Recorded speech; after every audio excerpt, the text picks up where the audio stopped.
नमस्कार, मैं डॉक्टर राजीव सिंह, आपके फेवरेट यूट्यूब हेल्थ चैनल हेल्थिंग के लिए एक बड़ी मज़ेदार छोटी छोटी सी न्यूबॉर्न केयर के बारे में हम लोग बातें करेंगे, जिसमें अक्सर बहुत सारा फैमिली में कन्फ्यूजन रहता है, कम्युनिकेशन प्रॉब्लम रहता है, जनरेशनल मिथ्स रहते हैं। अब हम बेसिक शुरू करते हैं। बेबी आने के बाद बहुत सारे सवाल आते हैं, स्पेशली फ़र्स्ट टाइम मदर्स को, कि अब मैं इसको नहलाऊँ कैसे, अब मुझे कब नहलाना चाहिए, कौन सा स्किन प्रोडक्ट मैं यूज़ करूं, कौन सा ऑयल मेरे को लगाना चाहिए, पाउडर लगाऊं कि नहीं लगाऊं। हमारे घर पे तो देसी घी से मालिश होती है, उससे बड़ा अच्छा रिज़ल्ट आता था। तो हम इसके लिए क्या करें? माँ को गर्मी बहुत लग रही है, क्या मैं एसी चलाऊंगी तो इसको ठंड तो नहीं लग जाएगी, वगैरह वगैरह। सबसे ज़रूरी हम लेके चलते हैं टेम्परेचर को, है ना। अभी इस टाइम में जब मैं ये वीडियो बना रहा हूँ तो इस टाइम गर्मी आ गई है, स्पेशली नॉर्थ इंडिया में काफ़ी गर्मी आ गई है। टेम्परेचर का बहुत ज़रूरी है ये सीखना कि किस तरह का आप प्रोडक्ट यूज़ कर रहे हैं। In terms of fan, cooler, AC is not important. जब तक हमें ये पता चलता है कि बच्चा ठंड में तो नहीं जा रहा, डर किस बात का है? एसी चलाएंगे, बच्चा हमारा छोटा है, ठंड में तो नहीं चला जाएगा। यूजुअल जो उसका डिक्टम ये होता है कि आपको ये चेक करते रहना है कि बच्चे के पेरिफ्री से मेरा मतलब है कान, फिंगर्स और टोज़ हमेशा उतने ही गर्म मिलें जितना कोर ऑफ द बॉडी है। मतलब आप कन्फ्यूजन लगे तो एक हाथ उसके पेट पे रखिए, एक हाथ से फिंगर और पेरिफ्रीज टच करिए, दोनों सेम टेम्परेचर पे हैं तो आपका जो भी टेम्परेचर है वो ठीक चल रहा है। जहाँ पेरिफ्रीज ठंडे होने शुरू हुए, मतलब जो भी चल रहा है उसमें कुछ तो गड़बड़ है। यूजुअली 27 से 28 का टेम्परेचर हम रखते हैं नॉर्मल टर्म बेबीज़ के लिए, और करीब 30 के टेम्परेचर रूम का हम रखते हैं प्री टर्म बच्चों के लिए। बहुत ज़रूरी है कि टेम्परेचर मेंटेनेंस के लिए मदर को एक चीज़ करनी चाहिए जिसको हम बोलते हैं kangaroo mother care, KMC। Globally ये चीज़ प्रैक्टिस की जाती है। उसमें मदर अपने स्किन से डायरेक्ट कांटेक्ट में बिटवीन द ब्रेस्ट बेबी रख सकती है, साइड में यहाँ पे स्किन टू स्किन रख सकती है। बेस्ट जो हमारे पास हीटर है वो है मदर। वो एक इकोसिस्टम में टेम्परेचर मेंटेन्ड होता है और मॉनिटर्ड रहता है। बच्चे के हाथ पांव ठंडे नहीं होने चाहिए, नहीं तो दिक्कत हो सकती है, बच्चा सुस्त हो सकता है, बच्चे का शुगर वैल्यू नीचे जा सकता है और फिर दौरे वगैरह पड़ने के चांस होते हैं। ओवर क्लोथिंग भी नहीं करनी है। कई बार हम डर के कपड़े ज़्यादा पहना देते हैं। वो कैसे पता करेंगे? बच्चा वार्म फील होगा, पसीने बहुत आएंगे और बच्चा अपनी कोशिश करके बताना चाहता है हाथ पांव किक करके कि ये कपड़े आप मुझे हटाओ। ये तो रही समर की बात। विंटर में एक मोटा सा रूल आता है कि जितने कपड़े एक एडल्ट ने उस कमरे में पहने हैं और उसको गर्मी लग रही है, उसमें एक कपड़े जोड़ देंगे और पेरिफेरीज ढक लेंगे, जैसे ये मिटन्स एंड सॉक से ढक लेंगे। ये तो रहा टेम्परेचर के बारे में इंपॉर्टेंट चीज़ें। अब हमें सीखना है कि अब हम मालिश किस चीज़ से करें। हमारी तरफ जिस तरफ मैं हूँ, नॉर्थ पार्ट ऑफ इंडिया में बहुत ही स्ट्रॉन्ग नोशन है सरसों के तेल का, विथ ये कमेंट के ये तो प्योर सरसों है, हमारे घर का सरसों है। Mustard oil is big no. Newborn skin के लिए मस्टर्ड ऑयल एकदम ही नहीं बना हुआ है। मैक्सिमम जो 3 ही ऑयल अलाउड रहते हैं, जो बेस्ट है वो आपको कभी डिसअपॉइंट नहीं करेगा, वो है नारियल तेल। आप गर्मी हो या सर्दी हो, हमेशा नारियल तेल पे विश्वास रखिए। नेक्स्ट आता है ओलिव ऑयल, जो विंटर में ज़्यादा बेहतर है, समर में फिर भी थोड़ा एक्जोथर्मिक है तो हीट रिलीज़ करता है। और सनफ्लावर सीड ऑयल भी रिसेंटली स्टडीड है। तो ये 3 चीज़ें में से कोई भी यूज़ कर सकते हैं, बट कोकोनट से अच्छा कुछ नहीं है। फिर एक बहुत बड़ी वो चीज़ आती है प्रॉब्लम्स हमारी देसी घी से मालिश करने की, वो भी एकदम नो है। बाकी जैसे कि मलाई लगाते हैं हम लोग, फिर वो बाल तोड़ने के लिए लोई और उपटन का बहुत स्ट्रॉन्ग कल्चर है। ये काम भी एकदम नहीं करने हैं। ये हेयर धीरे धीरे अपने आप कम होते हैं। 4 से 6 महीने में बाल और सर के बाल और फेस के बाल भी धीरे धीरे कम होना शुरू हो जाते हैं। ये तो रहा नॉर्मल स्किन केयर। इसमें एक इम्पॉर्टेंट और चीज़ है कि पाउडर लगाने की कोई ज़रूरत नहीं होती है न्यूबॉर्न बच्चे में। पाउडर क्यों नहीं लगाना? वो तो बहुत सारे लोग लगाते आए हैं। पाउडर आपके स्वेट ग्लैंड्स को ब्लॉक कर देता है और स्वेट ग्लैंड्स रप्चर होते हैं और रेड रैशेज आ जाते हैं। बेसिकली इसका पर्पस मेन होता है सेंस ऑफ स्मेल के लिए। बट अगर आप न्यूबॉर्न स्किन आप स्मेल करेंगे तो उससे अच्छी खुशबू कभी भी हमारे स्किन से नहीं आती है। उसको छेड़ने की ज़रूरत नहीं है। आप जितना वो स्किन को छेड़ के और अच्छा बनाना चाहोगे वो और ख़राब हो जाएगा। अपना पूरा चैलेंज होता है कि स्किन का जो नेचुरल ऑयल उस बेबी का है उसको वहीं रिटेन्ड रखें। वो तभी होता है जब आप ओवर एंथुजियाज़म नहीं दिखाते हैं। ये तो रही स्किन केयर। अब आता है कॉर्ड, जो नाभि लगी रहती है, अब उसका क्या करें? नाभि में कुछ करना नहीं होता आपको, करंट रिकमेंडेशन में है जैसी नाभि है उसको एकदम वैसा ही छोड़ देंगे हम लोग। रफली 7th डे के +- 2 डेज़ में ये गिर जाती है अपने आप। जब गिर जाएगी तो आप डिटॉल पानी से जैसे कोई भी वूंड क्लीन करते हैं उस एरिया को क्लीन करिए और छोड़ दीजिए। इसके बाद ही आप नहला सकते हैं।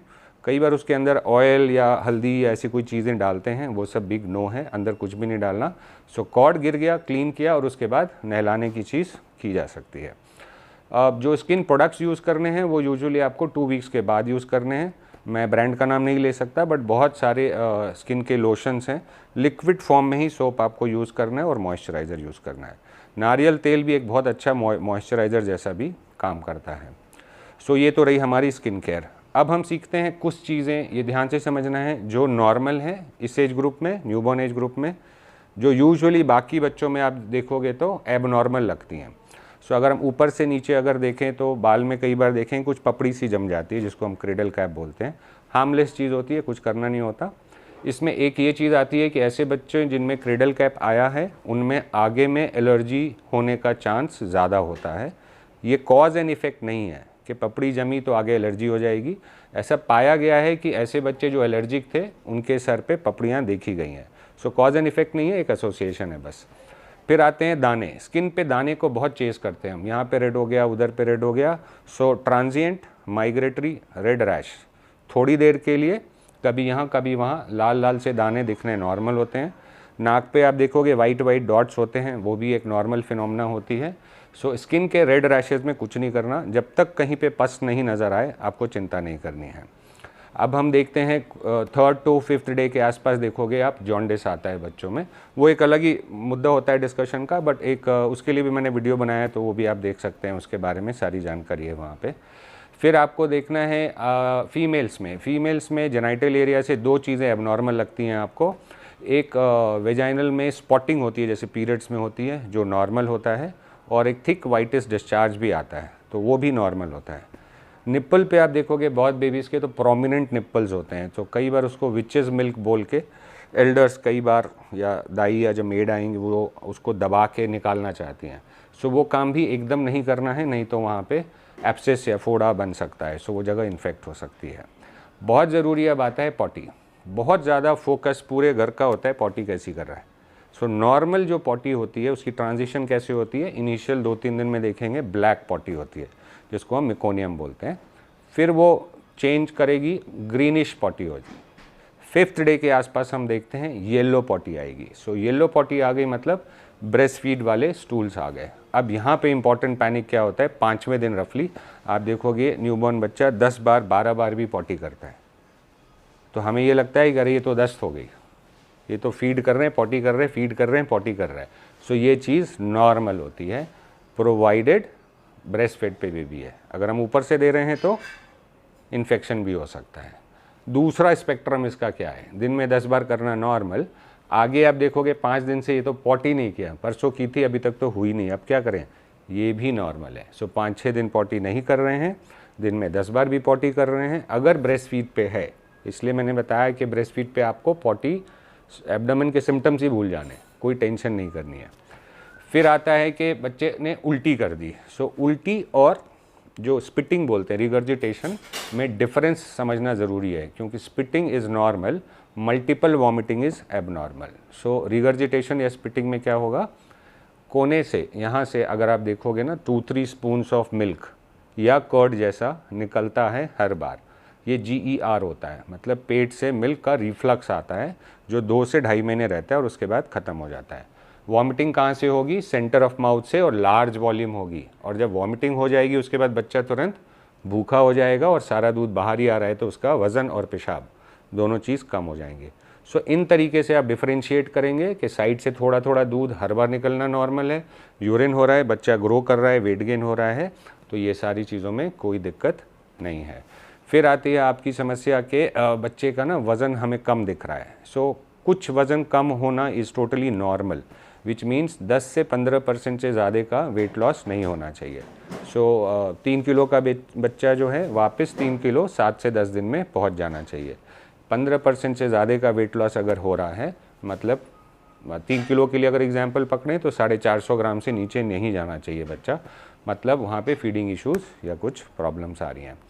सो ये कोशिश थी मेरी आपको छोटे छोटे जो कन्फ्यूजन्स हैं जिसमें बहुत एंग्जाइटी घबराहट हो जाती है और mother being vulnerable at that time, बहुत सारे उनको इन्फॉर्मेशन आते हैं जो जनरेशन से चल रहे हैं।